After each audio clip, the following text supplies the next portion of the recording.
여러분, 한 주간의 삶은 어떠셨습니까? 서운함 속에서 여러분 가운데 평안은 있으셨습니까?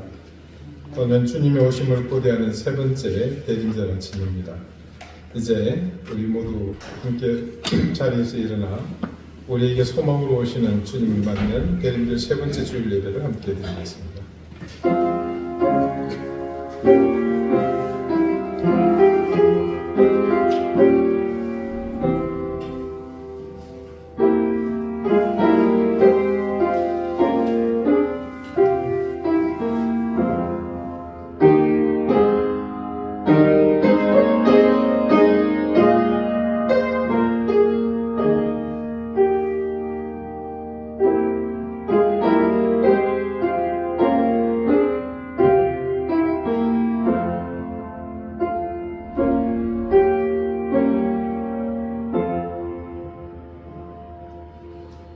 광야에서 외치는 자의 소리가 있어 이르되 너희는 주의 길을 준비하라. 그의 오실 길을 곧게 하라. 모든 골짜기가 메워지고 모든 산과 작은 산이 낮아지고 굽은 것이 곧아지고 험한 길이 평탄하여질 것이요 모든 육체가 하나님의 구원하심을 보리라. 아멘. 우리를 구원하시기 위해 우리 가운데 오시는 하나님, 속히 우리에게 오십시오. 인간의 탐욕과 그로 인한 불의가 가득한 이 세상, 불야성 속에 있으면서도 참된 빛을 보지 못하는 이 땅의 불쌍한 인생들에게 참빛을 비춰주십시오. 수많은 생각의 혼재 속에서 갈 바를 알지 못하는 인생들에게 길을 열어주십시오. 죽음으로, 그래서 멸망으로 치닫는 인생의 끝은 지옥의 권세뿐임을 알려주시고 이 혼돈과 죄악 속에서 우리를 건져주셔서 살아계신 하나님을 향해 온전히 예배하게 해주십시오. 우리의 온 마음과 정성을 다해 성부, 성자, 성령 하나님을 찬양하며 경배합니다. 우리의 예배를 받아주십시오. 예수 그리스도 이름으로 기원하옵나이다. 아멘.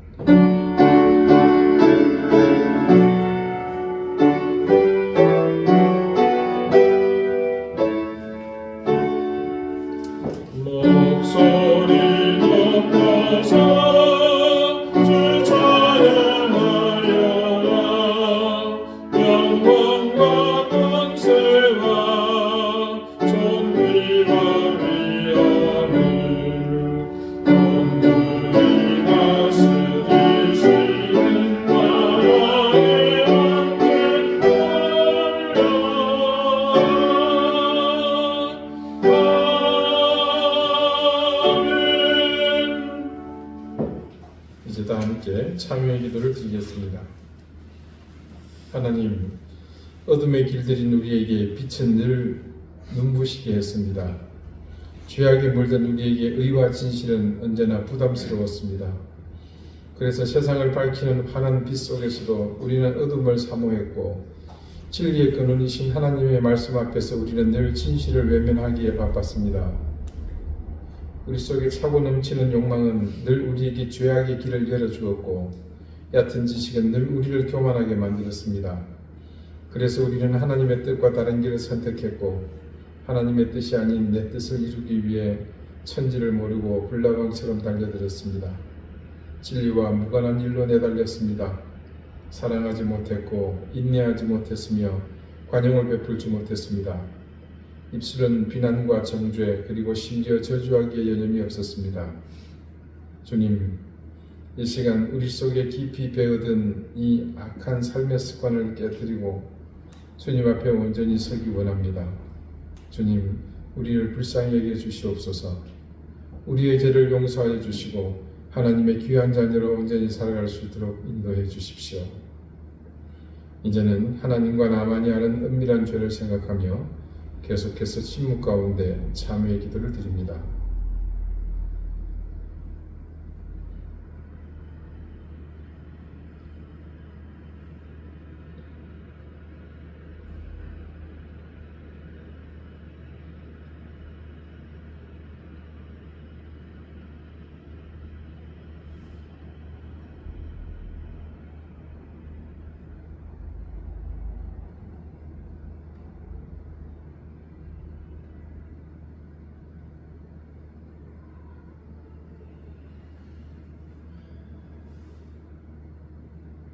하나님께서는 자신의 부끄러운 죄를 솔직하게 고백하는 사람들에게 말씀하십니다.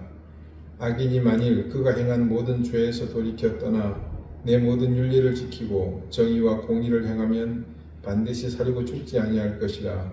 그 범죄한 것이 하나도 기억함이 되지 아니하리니 그가 행한 공의로 살리라.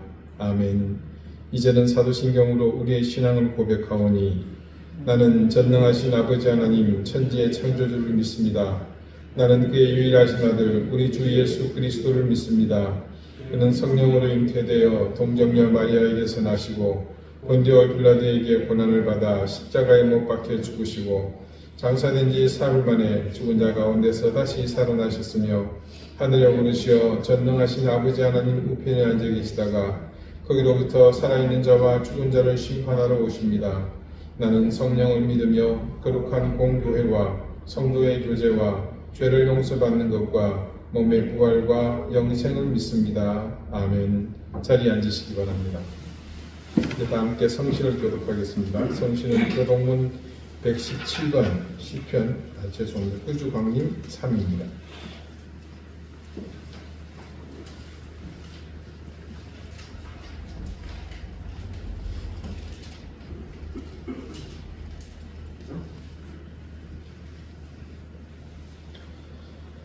광야와 메마른 땅이 기뻐하며 사막이 백합화 같이 피어 즐거워하며 무성하게 피어 기쁜 노래로 즐거워하며 레바논의 영광과 그것들이 여호와의 영광 곧 우리 하나님의 아름다움을 보리로다. 너희는 약한 소리를 함께 울리는 노래를 듣게 하며 겁내는 자들에게 이르기를 굳세어라. 두려워하지 말라. 보라 너희 하나님이 오사 보복하시며 갚아주실 것이다. 하나님의 역사 너희를 구하시리라. 그때에 맹인의 눈이 밝을 것이며 못 듣는 사람의 귀가 열릴 것이며 그때에 저를 짓는 사슴같이 질 것이며 하늘을 자의 이는 광야에서 물이 솟겠고 사막에서 시내가 흐를 것임이라.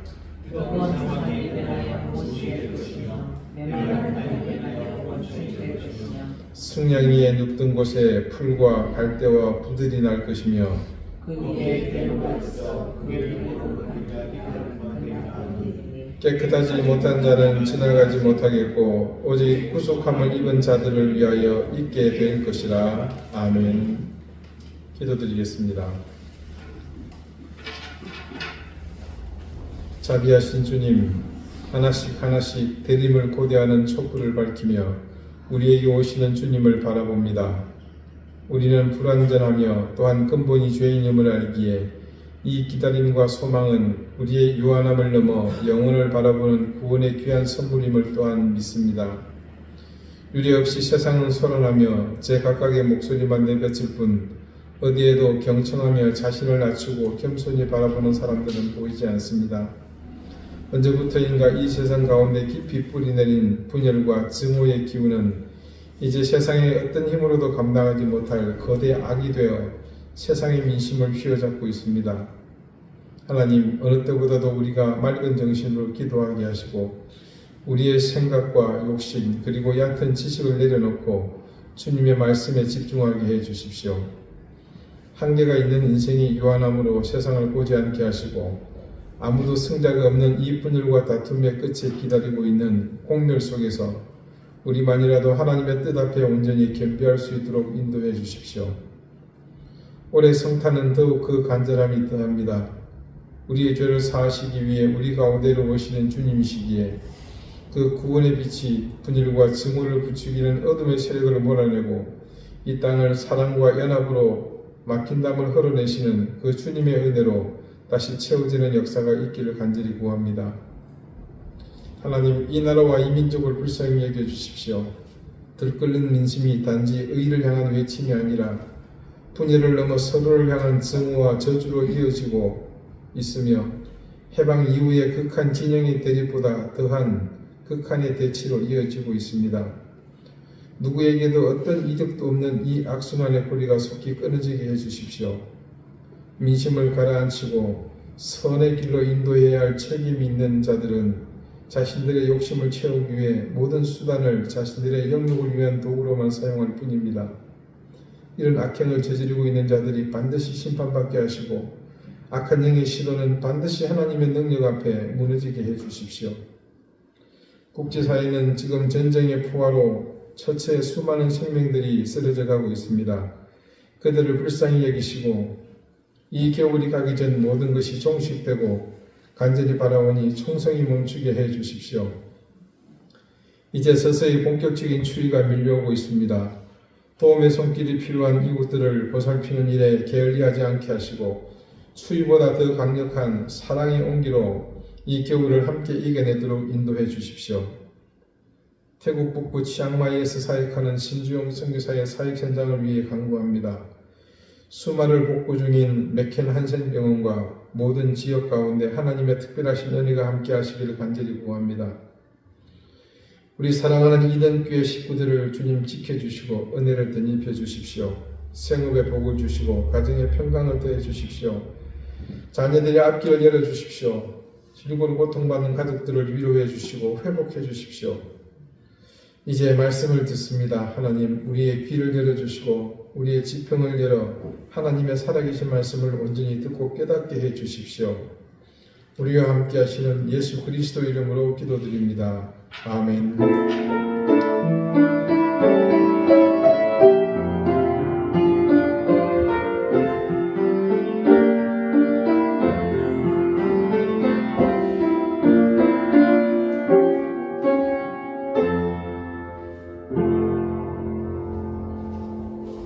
(102장) 함께 찬송하겠습니다.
오늘 하나님께서 우리에게 주시는 말씀은 신약성경 에베소서 5장 31절에서 33절까지의 말씀입니다.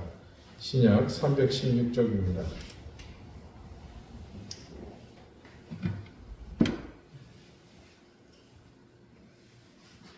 에베소서 5장 31절에서 33절까지의 말씀을 제가 읽겠습니다. 이제 다 같이 자리에서 일어나 하나님의 말씀을 경청하십시오. 그러므로 사람이 부모를 떠나 그의 아내와 합하여 그 둘이 한 육체가 될지니 이 비밀이 크도다. 나는 그리스도와 교회에 대하여 말하노라.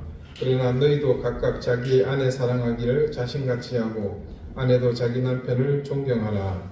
아멘. 자리에 앉으시기 바랍니다. 하나님께서 이 말씀으로 우리에게 은혜 주시기를 원합니다. 말씀을 보니 아직 결혼식이 끝이 안 난 것 같죠? 오늘도 결혼 얘기가 나옵니다.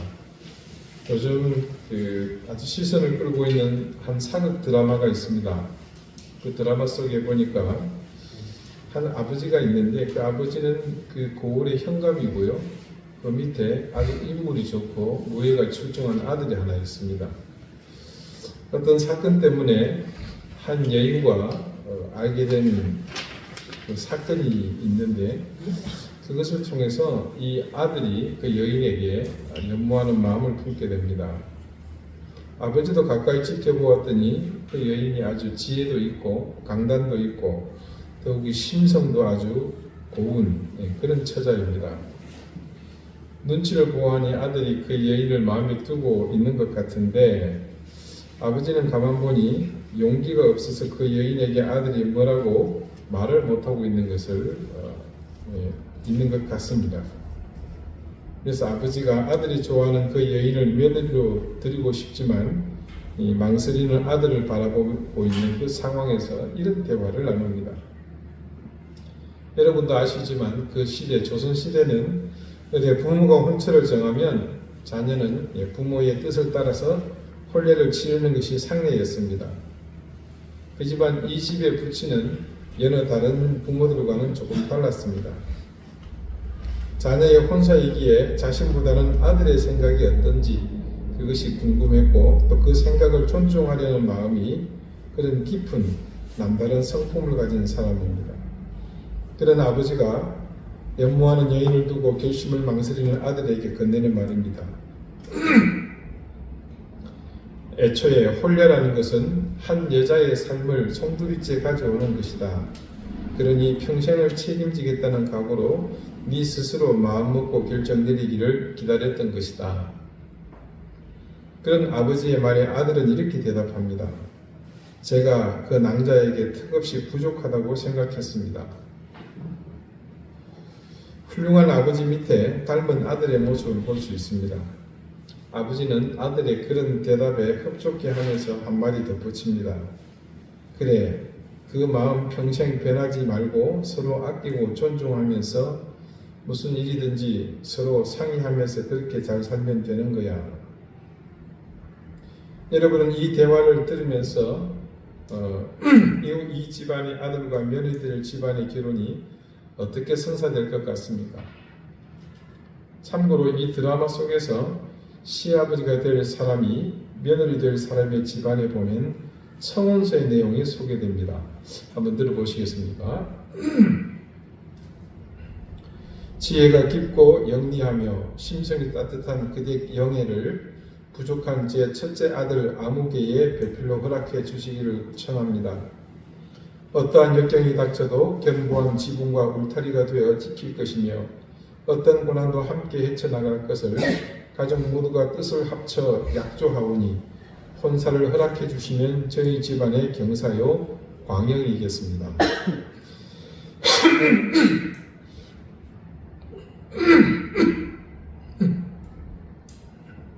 아들에게 결혼의 의미, 특히나 며느리를 친정에서 데려오는 것이 결코 작지 않은 일임을 잘 아는 그런 아버지의 청혼서답지 않습니까? 조선 후기에 이르면요, 신분사회에 극심한 혼란이 있었습니다. 혼란만 있었던 것이 아니라 심지어는 그 신분사회의 각 계층 간의 갈등도 아주 가중되는 것을 봅니다. 그런 사회 현상이 있게 된 데는 이유가 있었습니다. 그 이유는 바로 조선 후기 사회 전반에 큰 영향을 미쳤던 중대한 사건 때문입니다. 소위 양란이라고 지칭하는 임진왜란, 또 그 이후에 병자호란까지 겪으면서 일어나게 된 일들이죠. 이 두 번의 큰 전란을 겪으면서 나라는 완전히 쑥대밭이 되고 맙니다. 그런 상황을 잘 드러내는 그 시대의 현상이 있습니다. 양민들이 전후에 황폐해진 땅에서 먹고 살 수가 없었습니다. 그런데다가 흉년까지 겹치게 되니까 더 이상 버티기 힘들었던 양민들이 스스로 노비가 되거나 화족이 되는 일이 빈번했음을 역사는 전합니다.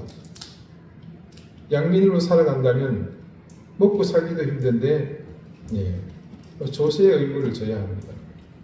어떻게 그것을 감당할 수 있겠습니까? 그러니 노비가 되거나 차라리 화적대가 되는 것이 살기에는 오히려 나았던 것이죠. 이런 시대적 위기는 비단 양민에게만 국한된 것은 아니었습니다. 양반들도 부자가 아닌 다음에는 어떻게 견뎌낼 재간이 없었습니다. 여러분, 오죽했으면 이런 말도 있었겠습니까? 수염이 석자라도 먹어야 양반이다. 지금도 그 여파는 여전합니다마는 한때 호와 혼수 때문에 사회적인 논쟁거리가 된 적이 많이 있지 않았습니까? 소위 사자 달린 사위에 보려면 열쇠가 몇 개여야 한다는 그런 소리들 말입니다. 집은 기본이고 외제 자동차의 온갖 보석들을 기본으로 다 갖추는 것은 물론이거니와 시부모와 시댁의 이런저런 명목으로 과도한 예물을 갖다 바치는 것들로 세상이 시끄러웠습니다. 그런데 이런 과도한 혼수 문제는 현대 사회에만 생긴 병폐가 아니라 오래전부터 이어져 오던 인습이었습니다.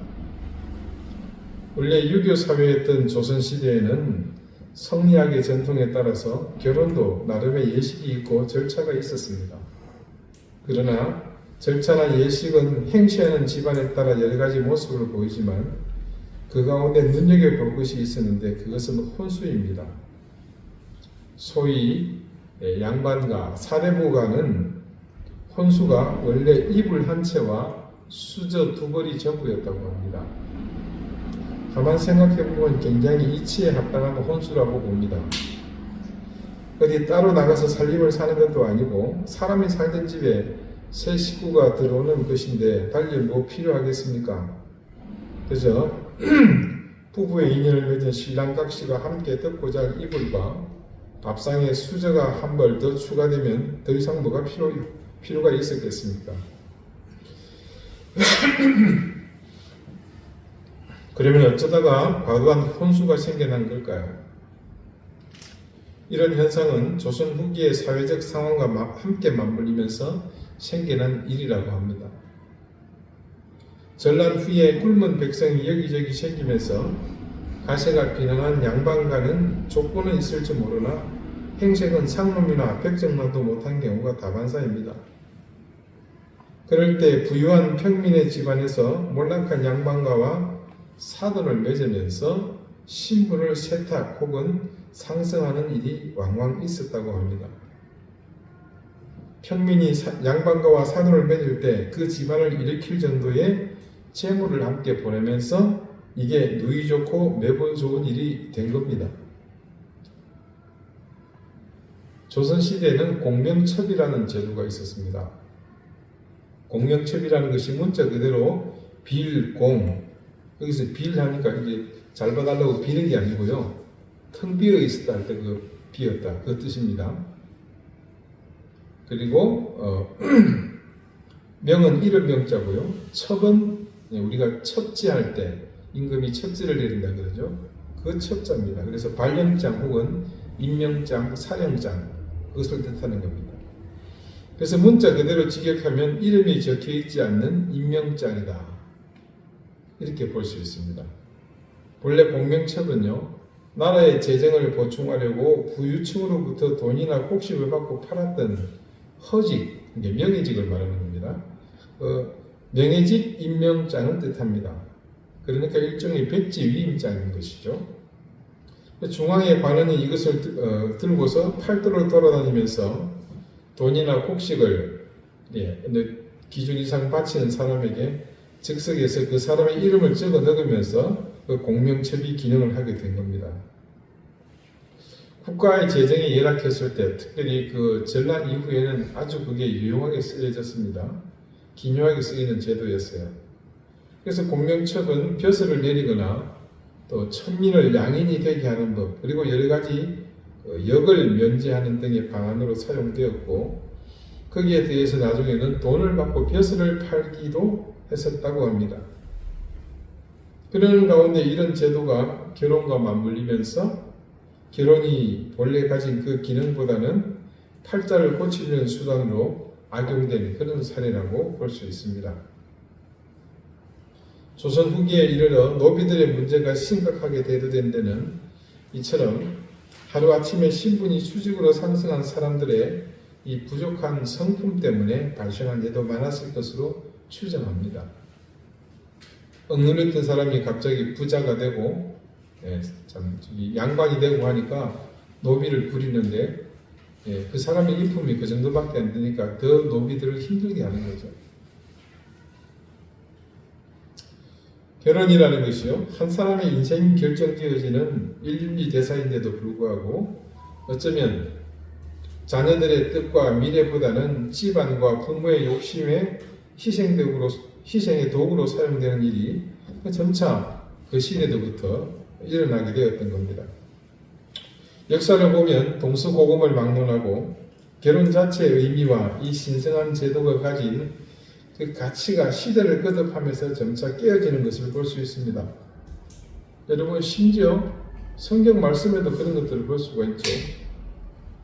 솔로몬 때를 한번 생각해 보십시오. 성경은 솔로몬의 비빈, 처와 첩이라고 그러죠. 이게 무려 1000명에 달했다고 증언합니다. 정실 부인과 후궁을 합쳐서 무려 1000명의 부인이 있었다는 말인데, 이는 곧 1000번의 결혼 예식이 솔로몬의 생애에 있었다는 말 아니겠습니까? 하루에 한 번씩만 해도 3년은 걸려야 됩니다. 여러분, 이게 현실적으로 상상이 가십니까?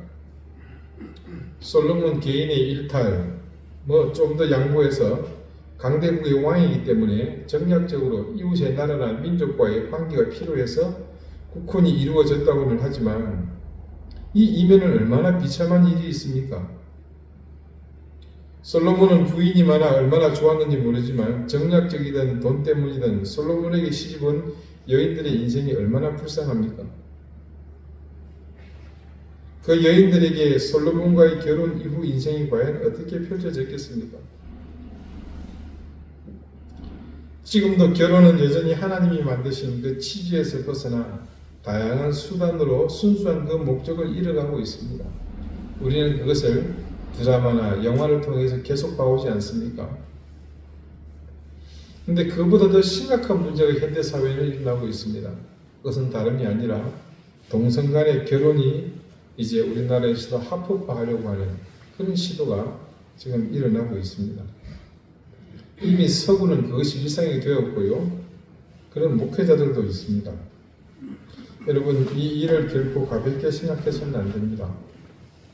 제가 또 다른 예배 시간을 통해서 자세히 얘기할 기회가 있겠습니다만은 한마디로 이 결혼의 신성한 제도를 망가뜨리는 것은 오직 하나, 인간에게 충만해서 차고 넘치는 죄악 때문임을 잊어서는 안 됩니다. 동성 간의 결혼을 반대하는 것은 인권을 탄압한다고 정치권도 한몫 거두고 있습니다. 자, 그렇게 결혼하면요, 그들의 인권은 중요하겠지만 이 사람들이 가정이랍시고 꼭 자녀를 드리려고 합니다. 입양하죠. 그래서 입양된 아이들은 무슨 죄랍니까? 여자를 보고 아빠라고 불러야 되고 남자를 보고 엄마라고 불러야 합니까? 자신들의 탐욕으로 만든 그 구조 속의 또 다른 인격은 그들 욕망의 굴레 속에서 오히려 역차별을 경험해야 합니다. 그런데 여기 또 한 가지 우리가 간과해서는 안 되는 더 중요한 일이 있습니다.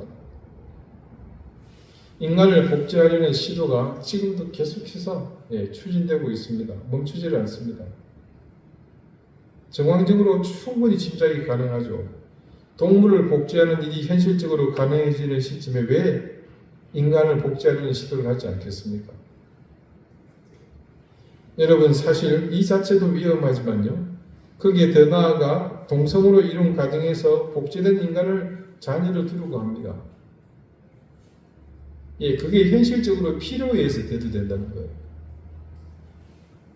이건 추측이 아니라 자연스러운 수순입니다. 그렇게 되면 인류 사회는 더 이상 존치할 수 없는 지경까지 이르게 됩니다.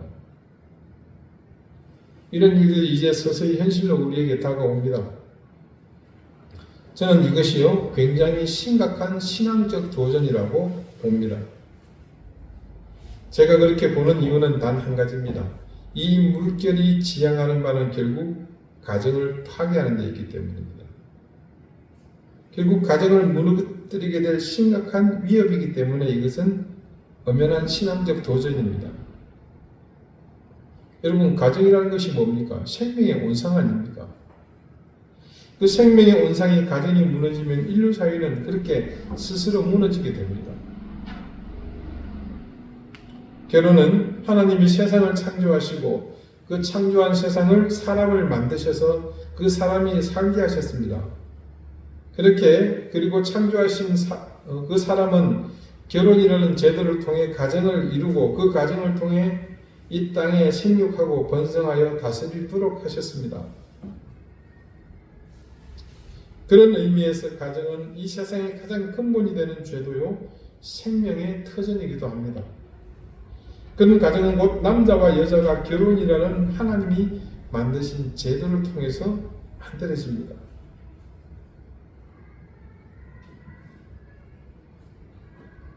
에베소서 5장 말씀을 보면서요, 우리가 한 가지 알게 되는 중요한 사실이 있죠. 매우 중요한 사실입니다. 그것은 그리스도께서 교회를 사랑하시는 것이 남편이 아내를 사랑하는 것과 같다는 말씀입니다. 그래서 그리스도와 이 교회의 관계는 부부 관계다. 이 말씀에서 우리는 관계에, 그러니까 구주의 방점을 둘 것이 아니라요, 남편과 아내가 서로 대하는 방식에 더 초점을 두어야 합니다.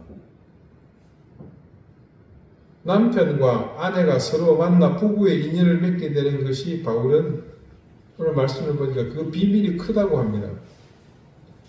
바울이 크다고 말한 이 비밀이 무엇인지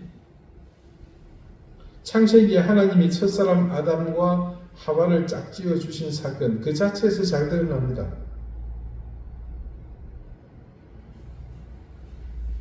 하지만 안타까운 현실은 뭡니까?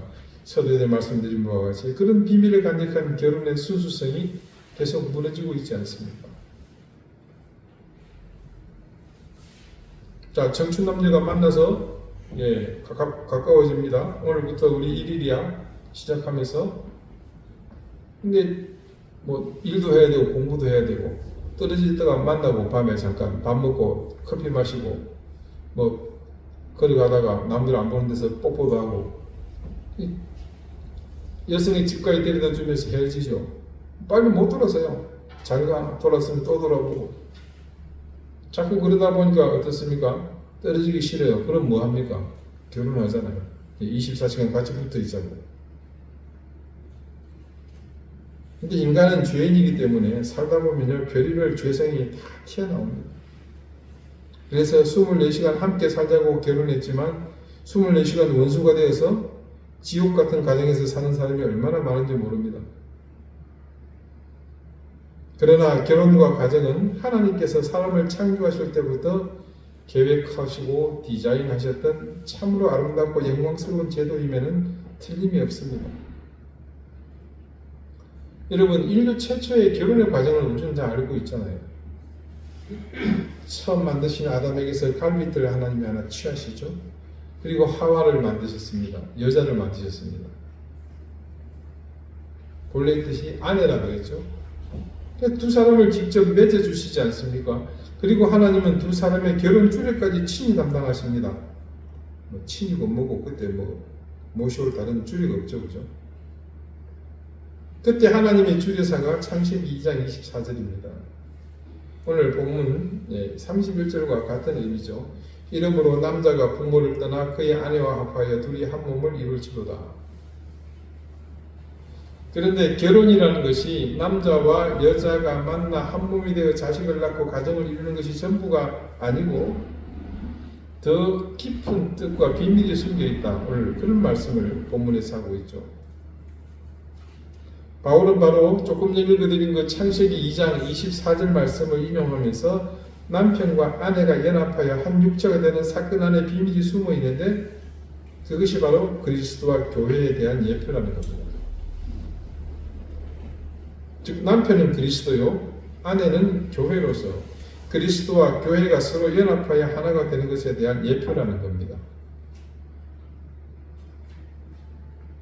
그러므로 결국은 이 말씀대로라면 하나님은 예수님께서 하나님이신 것처럼 그 하나님은 누구를요? 교회는 누굽니까? 우리잖아요. 사람을 배필로 만드신 겁니다. 이게 뭔 소린가 싶으시겠지만 실제로 그런 역사를 우리는 봤잖아요. 여러분 우리가 보았던 호세아서의 말씀을 한번 기억해 봅시다. 호세아 2장 19절이거든요. 내가 네게 장가들어 영원히 살되 공의와 정의와 은총과 긍휼이 여김으로 네게 장가들며. 이 처음 보시는 듯이 이렇게 보시면 안 돼요. 이게 우리 호시아서 말씀을 다 했었잖아요. 여러분이 자꾸 잊어먹으면 저는 참 감사하긴 합니다만, 우리가 봤던 말씀이잖아요. 하나님이 이스라엘과 결혼해놓으라고 말씀하시지 않습니까? 하나님께 배필이라는 것이 어떤 의미겠습니까? 그저 옆에서 조금 도와주는 그런 정도가 아니라 없으면 안 되는 절대적으로 필요한 존재를 의미합니다. 그런 의미로 볼 때 하나님께서 사람을 만드신 목적은 크게 두 가지로 요약할 수 있습니다. 첫 번째는요, 하나님의 형상으로 만드셔서 뭡니까? 보이지 않는 하나님의 영광을 표현하고 나타내기 위해서 이 사람을 만드셨다는 겁니다. 두 번째는요, 생육하고 번성하여 땅에 충만하도록, 자, 하나님 대신 땅을 정복하고 통치하도록 하기 위해서 사람을 만드셨다는 거예요. 이 목적을 이루기 위해서는 남자와 여자가 결혼해서 사랑 가운데 한 몸이 되는 것처럼 하나님께서 우리 안에 들어오셔서 사랑으로 하나님과 우리가 연합해야 합니다. 이것이 바로 사람을 향한 하나님의 경륜이고 창조의 목적인 겁니다. 자, 우리 지난주 그런 말씀을 드렸죠. 인간을 왜 만드셨나? 하나님의 존재가 뭐냐? 인간을 사랑하시기 위한, 그게 하나님 존재 목적의 제일 큰 것이라고. 예, 여기서 그 결이 같은 것을 우리가 발견할 수 있지 않습니까? 이 놀라운 경륜을 창세기 2장에서 아담과 하와의 결혼식을 통해 예표적으로 보여주신 겁니다. 여러분, 이게 얼마나 큰 은혜입니까? 한번 생각해 보세요. 이 천지를 창조하신 하나님의 배필이 누구라고요? 우리인데요. 우리는 무엇으로 만들어졌습니까? 땅의 티끌로 만들어진 존재잖아요. 땅의 티끌로 만든 사람을 하나님께서 배필로 삼으신 겁니다. 이처럼 사람은 하나님에게는 없어서는 안 되는 너무나 소중한 배필로 지으셨기 때문에 당신의 배필인 인간, 곧 우리를 향해서 마땅히 하셔야 할 일들이 있었던 겁니다. 비록 하나님을 배신하고 떠났지만 어떻습니까? 조강지처인 우리를 구원하시려고 당신의 생명까지 버리시고 구원받은 자 안에 들어오셔서 세상 끝날까지 함께 하시는 것이 바로 이런 이유 때문이었습니다. 그런 면에서 보면요, 성경의 주제는 뭡니까? 하나님과 사람의 연합입니다. 그리고 그 연합을 상징하는 가장 중요한 관계가 뭐다? 결혼이다. 그래서 성경은요, 창세기 아담과 하와의 결혼에서 시작해서 마지막 계시록의 어린 양 그리스도와의 혼인잔치로 마치는 것을 볼 수 있지 않습니까? 요한계시록에는요, 종말의 심판이 임하는 그 어마어마한 그 사건 속에서 하나님을 경외하는 사람들, 마지막까지 그 신앙을 잃지 않고 그 순수성을 지키고 있었던 그 사람들이, 그리스도를 구주로 믿지 않는 그 변치 않는 신앙을 가지고 있었던 그 사람들이 심판주로 오시는 어린 양의 혼인잔치로 결말이 나는 것을 증거하고 있지 않습니까? 계시록 19장 7절입니다. 우리가 즐거워하고 크게 기뻐하며 그에게 영광을 돌리세 어린 양의 혼인 기약이 이르렀고 그의 아내가 자신을 준비하였으므로 그에게 빛나고 깨끗한 세마포 옷을 입도록 허락하셨으니 이 세마포 옷은 성도들의 옳은 행실이로다 하더라. 계시록 21장 2절과 9절 말씀입니다. 또 내가 보매 거룩한 성 새 예루살렘이 하나님께로부터 하늘에서 내려오니 그 준비한 것이 신부가 남편을 위하여 단장한 것 같더라. 7 대접을 가지고 마지막 7 재앙을 담은 7 천사 중 하나가 나와서 내게 말하여 이르되 이리 오라 내가 신부 곧 어린 양의 아내를 내게 보이리라 하고. 자, 결국 신앙의 끝은 뭡니까? 우리의 영원한 신랑 되신 그리스도와 사랑의 관계 안으로 들어가서 그분과 하나가 되는 겁니다.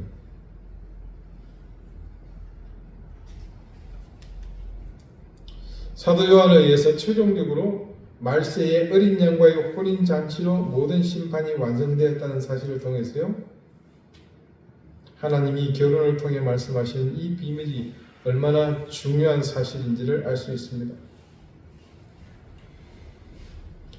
하나님으로부터 의도된 이 결혼의 신비를 이 사도 바울도 이미 알고 있었던 것으로 보입니다.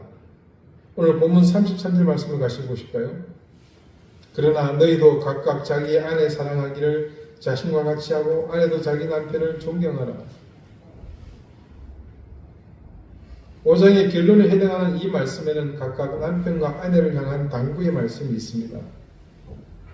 전반부를 봅시다. 그러나 너희도 각각 자기 아내 사랑하기를 자신같이 하고 누구에게 요구하는 겁니까? 남편에게 요구하고 있습니다. 어떻게 사랑하라는 겁니까? 자기 자신과 같이 최고로 사랑하라는 겁니다. 아내도 자기 남편을 존경하라. 이것은 아내에게 요구하는 것입니다. 자, 그렇다면 부부 사이에 무엇이 필요하다는 거죠? 사랑과 존경. 자, 그래서 남편과 아내, 즉 교회의 머리 되신 그리스도와 교회의 관계, 이 부부 관계를 보면 이것은 더욱 분명해집니다. 우리는 주님의 사랑을 입고 그런 사랑을 주시는 주님을 우리는 존경합니다. 존경이라는 말이 주님께 적합한지는 모르겠습니다만은 우리가 주님의 은혜에 감사하고 그분을 찬양하는 것이 바로 존경에 해당합니다. 결국 바울이 크다고 말하는 그 비밀의 실체는 이 사랑과 존경을 통해서 완성되는 겁니다. 여러분, 예수 그리스도께서 우리를 사랑하셨습니다.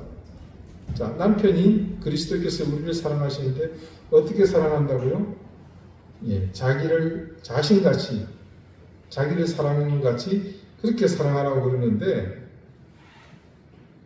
자, 단지 그분이 사랑하셨다는 말로는요, 그 표현을 모두 담아내기 어려울 정도로 우리를 사랑하십니다. 자신을 사랑하는 같이 사랑하라는 그 바울의 명령 이전에 주님은 그것을 친히 보여주셨어요. 우리를 위해 사랑하기 때문에 생명을 내어주지 않습니까? 자기 가장 소중한 것을 내어주신단 말이에요. 최고의 사랑이죠. 그냥 단숨에 생명을 던지는 그런 희생도 아닙니다. 십자가에서 죽음의 순간에 이르기까지 그분은 철저한 고난과 피 흘림을 통해서 인간은 도저히 도달할 수 없는 그 구원의 길을 우리에게 열어주셨잖아요. 그러므로 우리가 그분을 존경하는 것은 지극히 마땅한 일입니다. 그래서 교회는 말입니다. 사랑과 존경을 표명하는 어떤 일도 일어나서는 안 되는 곳입니다. 그리고 교회인 우리는 늘 마음에 이 사랑과 존경을 신념처럼 안고 살아야 합니다. 자, 여러분, 지난주 말씀에요, 인간의 선택에 영향을 미치는 강력한 두 가지가 무엇인지 혹시 기억하십니까? 예, 자기 욕심과 그 다음에 얕은 지식이라고 했습니다. 판단하고 선택할 때 연약한 인간이 그렇게밖에 하지 못하는 이유는 여러 가지가 있겠지만 적어도요, 그리스도인만큼은 그 안에 사랑과 존경이 자리 잡고 있다면 자기 욕망을 따라 그리고 자신이 가진 얕은 지식에 근거한 오만함으로 하나님의 뜻을 벗어나는 선택을 하지 않을 것이라고 저는 봅니다. 올바른 교회, 교회다운 교회, 진정한 의미의 교회는 예수 그리스도께서 머리 되시고 우리는 그분의 몸이 되는 것에 더해 사랑과 존경이 그 가운데 가득 채워져야 합니다. 그래서 우리 모든 판단의 기준이 사랑과 존경의 마음이 되어야 하며 그 사랑과 존경으로 선택하며 우리 가운데 사랑과 존경을 그렇게 순간순간 채워가야 합니다.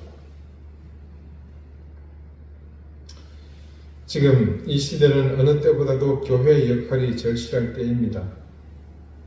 지금 교회마다 구주로 오시는 아기 예수님을 누구보다도 열렬히 환영하며 기다립니다.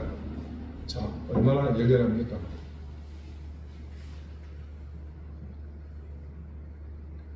밤마다 밖에 나가면 교회마다 번쩍번쩍하고 있죠. 과연 그렇게 열렬히 기다리는 교회는 무슨 목적으로 구주를 기다리는 겁니까? 그런 질문을 해보지도 않았지만 그런 질문에 대답할 말을 한 번도 생각해 보지 않았죠. 우리 이든 교회는 그 질문에 분명한 답을 할 수 있게 되기를 빕니다. 교회 대표자인 담임 목사만 그 질문에 답할 의무를 가진 것은 아닙니다. 여러분, 한 사람 한 사람이 모두 그 질문에 함께 대답할 수 있어야 합니다. 우리에게 목숨까지 내주시며 사랑하시기 위해 오시는 주님을 우리는 이 세상 최고의 존경으로 기다려야 할 것입니다. 너희는 어떤 구주를 기다리냐는 질문에 우리는 그렇게 대답할 수 있어야 할 것입니다. 그분은 우리를 목숨까지 내어주시면서 사랑하기 위해 오십니다. 우리는 이 세상 최고의 존경으로 그분을 기다립니다. 기도드리시겠습니다. 우리에게 생명을 내어주시기 위해 오시는 주님, 태어날 때부터 그렇게 운명 지어진 길을 가시기 위해 낮고 낮은 곳으로 오신 주님, 우리는 그 주님을 고대하며 우리 최고의 존경을 준비하며 주님을 기다립니다. 우리 교회가 주님의 사랑과 존경하는 마음으로 가득한 교회 본연의 모습을 갖추고 세상에서 우리의 작은 역할을 감당하게 해 주십시오. 아무리 작은 빛이라도 거대한 어둠 앞에 당당하게 하시고 우리의 정직한 신앙과 올바른 믿음으로 더욱 강력한 빛을 발하는 교회 되게 해 주십시오. 우리 이den교회 성도들 모두 한 마음으로 그렇게 구주를 기다리며 모두 은혜를 누리는 이 복된 대림의 시간이 되게 해 주십시오. 예수 그리스도 이름으로 기도드립니다. 아멘. 175장 함께 찬송하겠습니다.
자비로운 주님, 우리에게 베푸신 주님의 은혜와 사랑을 생각합니다.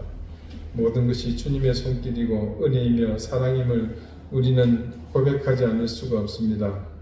그래서 주님께서 주신 것 중 일부를 구별하여 그 주신 것에 대한 감사하는 마음으로 하나님 앞에 이것을 드립니다. 드린 손길의 마음과 정성을 기억하시고 선한 은혜와 하늘의 신령한 복들을 우리 가운데 더해 주시기를 구합니다. 하나님, 질고를 고쳐주시고 물질의 어려움을 헤쳐나가도록 인도하시며 생업의 복을 더해 주시고 모든 일에 하나님께서 예비하시는 선한 손길이 더욱 강력하게 역사하도록 인도해 주시기를 구합니다. 하나님, 특별히 우리 사랑하는 교우들 가정들을 지켜주시고 그 가정에 주님께서 귀한 복을 때마다 날마다 예비하여 주셔서 넘치게 되어 주시기를 기도합니다. 교회를 사랑하며 섬기며 가꾸고 손보는 손길들이 있습니다. 그들의 하나님 모든 헌신을 기억하시며 놀라운 은혜를 함께해 주십시오. 감사드리며 예수 그리스도 이름으로 봉헌 기도드립니다. 아멘. 예, 교회 소식 특별한 것은 없습니다. 한 가지 나라와 민족을 위해서 좀 더 많이 기도해 주시기를 당부드립니다. 이제 다 같이 자리에서 일어나셔서 앞뒤 좌우에 계신 분들과 자중하게 인사를 나누시겠습니다. 54장 찬송하겠습니다.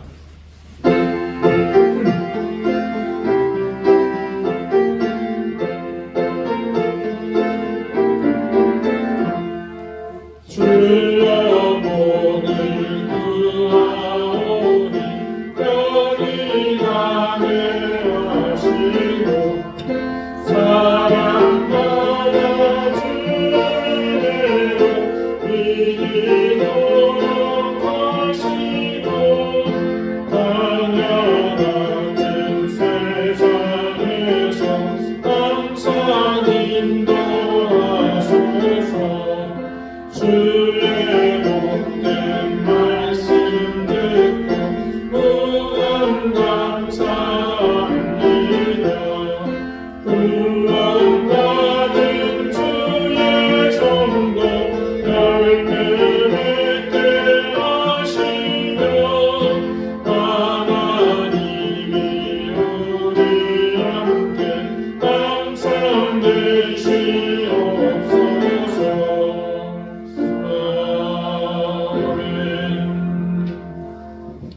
이제는 예수 그리스도의 은혜와 하나님의 사랑과 성령의 교통하심이 우리에게 자신의 모든 것을 내어주시며 사랑하기 위해 오시는 주님을 기다리며 우리는 무엇보다도 우리의 가장 고귀한 최고의 존경으로 주님을 기다리기를 소망하는 우리 사랑하는 이든교회 모든 성도들과 저들의 가정과 생업과 주신 귀한 자녀들 위해 이제로부터 영원토록 항상 함께 하시기를 간절히 축원하옵나이다.